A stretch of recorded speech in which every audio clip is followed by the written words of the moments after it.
What brings you to here, London? So here in London, I've been always a big fan of the event conference and just exciting talent that's on show today. I think it's really exciting conference, it's impeccably organised, so I wanted to experience it myself, and I'm glad to be here. So Awesome. yeah, just kind of just see people who I haven't seen speaking before. So who are you looking forward to hearing from today? I was looking forward to hear from Juno Calypso, James Jarvis and Astrid Stavo. They were one of my favourites. Also Noma Bar, one of my long-term favourites that I wanted to see, which is after lunch. So yeah, exciting times. Cool. So more generally, who inspires you? I get inspired. I mean, I love coming to events like these to hear from people with a first-hand experience of working practices and how they do. I like to source inspiration from outside fields of creativity, so like philosophers and anthropologists. One of my favorite inspiration people is Alain de Botton, a famous philosopher. Also Simon Sinek. I think he's done with his talks and with his publications, done so much more for my creativity than kind of anything else before, because you can actually draw on really clever inspiration and kind of understanding of principles of human beings.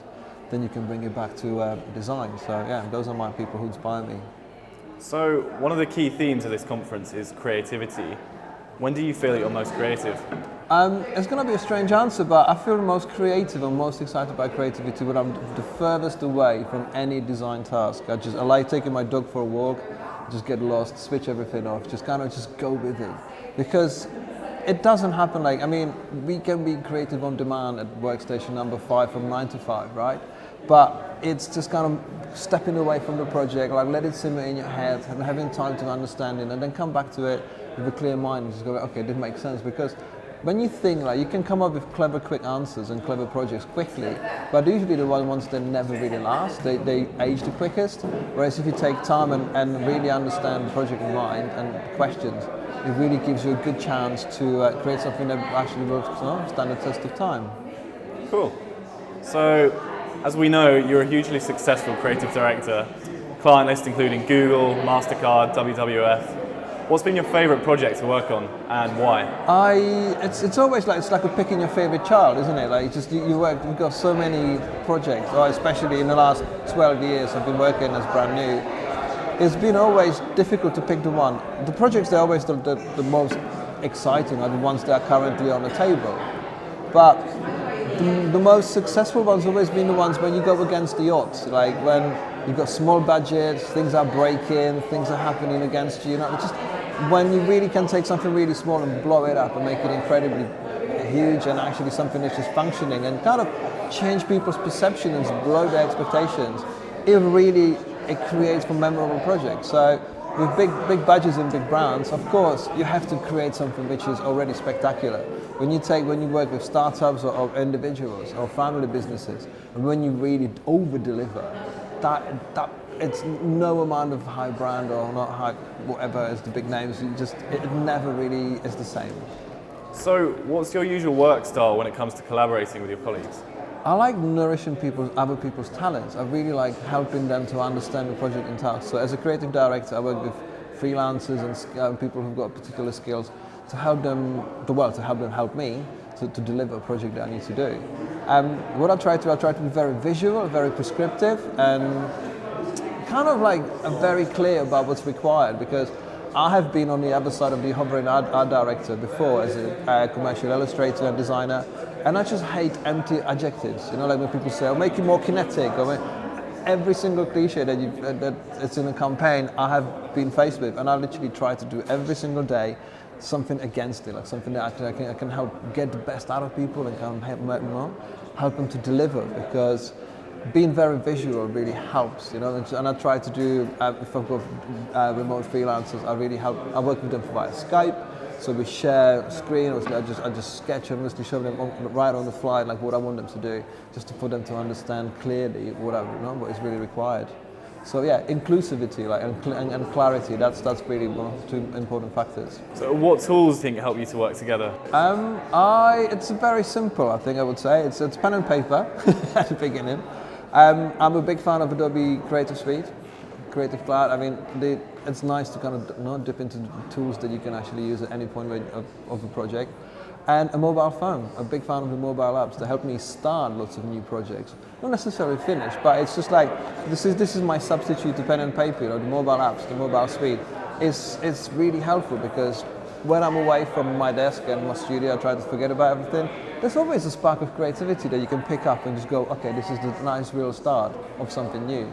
So yeah, definitely those three things. Awesome. So what advice would you give to those looking to get into the creative industry, get started? Definitely start from the bottom. It's like, I always like to liken it to like a kitchen porter going to a manager in a restaurant. I started very much at the bottom of the food chain, I would say, and worked my way up, literally gradually, year by year, step by step. And I have gained this way, have gained the understanding of like where I need to get and what is around me, watch other people make mistakes so I can make them myself. We think we can learn from other people's mistakes, but no, we will go and just make the same mistakes ourselves. But if someone wants to get in the industry, it could be quite tempting to wanting to work for Coca-Cola or like a big brands tomorrow, right?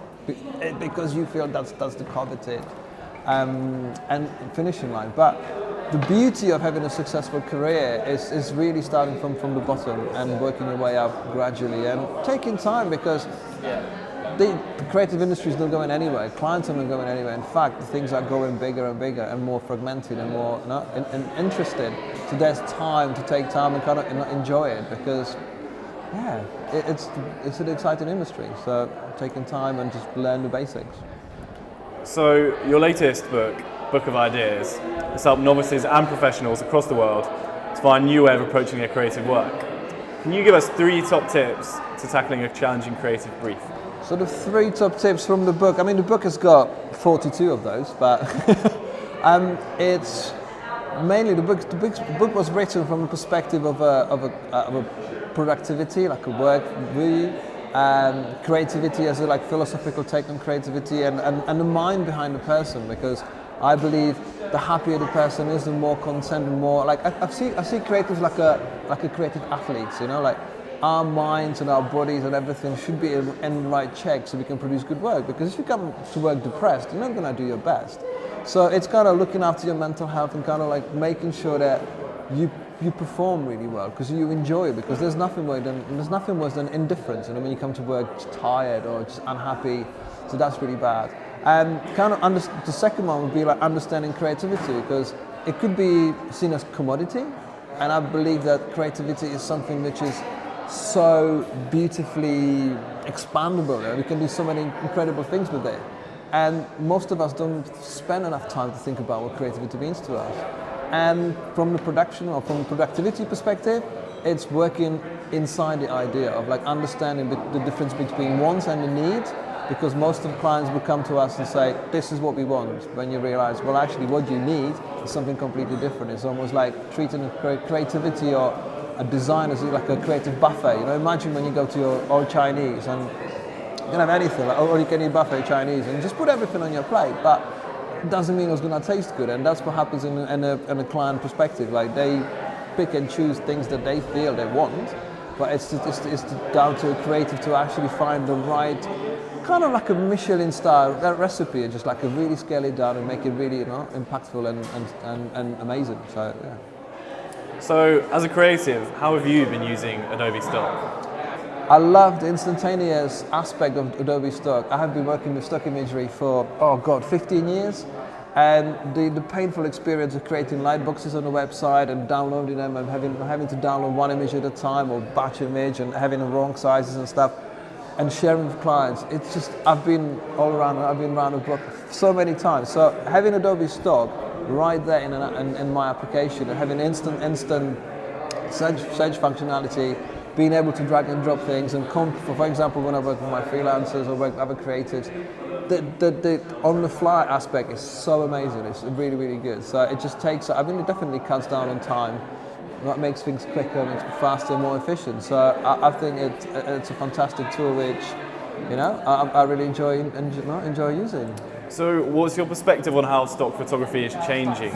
Do you, how would you like to see it evolve in the future? Well, there's been a great improve? trend that it used to be stock photography inspiring the design, whereas now it's a lifestyle that's inspiring stock photography. So having the aspect of actually real-world use, it doesn't seem to work anymore in such seclusion as it used to, because it's more integrated, it's actually more reflective of trends and styles that are around us. So I feel there's a great chance that the way it's going is going to be even more of an asset, and to a creative's work.